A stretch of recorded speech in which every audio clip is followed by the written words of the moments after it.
2026 সালে যদি তুমি খালি ইনফরমেশন দিতে থাকো তাহলে কিন্তু তুমি হারিয়ে যাবে, কারণ 2026 সাল হচ্ছে ভিডিও কন্টেন্টের যুগ।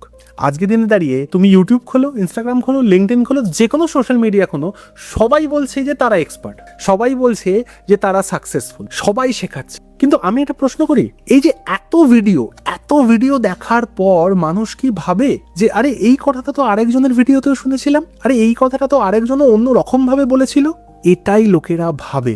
আর সেই কারণে যারা কপি করে তারা কিন্তু আস্তে আস্তে অন্যদের মাইন্ড থেকে সরে যায়। 2 বছর আগেকার কথা আমি বলছি, একবার আমার ক্লায়েন্টকে আমি জিজ্ঞাসা করেছিলাম যে আপনারা কেন একই রকমের ভিডিও বানাচ্ছেন। ওনার আনসারটা শুনে আমার তখন হাসি লেগেছিল। তার আনসারটা ছিল যে অতনু, এইরকম ধরনের ভাইরাল কন্টেন্টের ভিডিও না বানালে আমাদের ব্র্যান্ড ভাইরাল হবে না। আমি দ্যাট পয়েন্ট অফ টাইম ওদেরকে বলেছিলাম যে আপনারা ভাইরাল হতে পারেন কিন্তু টিকে থাকতে পারবেন তো?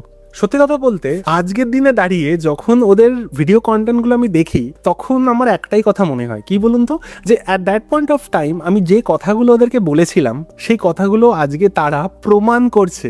তাদের যে সমস্ত ভিডিও কন্টেন্ট আমি দেখি তারা কাইন্ড অফ একই ধরনের ভিডিও কন্টেন্ট বানাচ্ছে, তাদের ব্র্যান্ডের যে আইডেন্টিটি হারিয়ে গেছে। যদি তুমি আরেকজনকার কপি হও তাহলে কিন্তু তুমি জাস্ট একটা অপশন।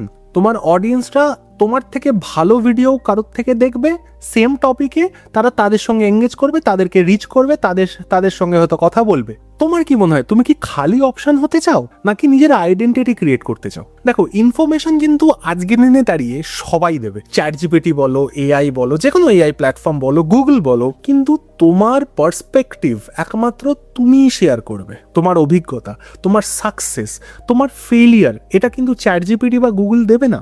মানুষ আজকের দিনে তথ্য কেনে না, তারা কেনে বিশ্বাস।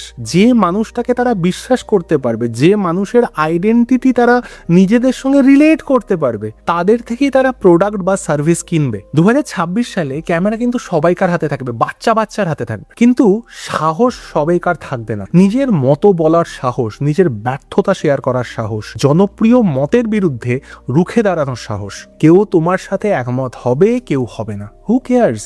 যদি সবাই তোমার সঙ্গে একমত হয়ে যায় না, তাহলে ভাববে তুমি সেফ খেলছো। আর সেফ খেললে কোনোদিন আইডেন্টিটি বা ব্র্যান্ড ক্রিয়েট করা যায় না।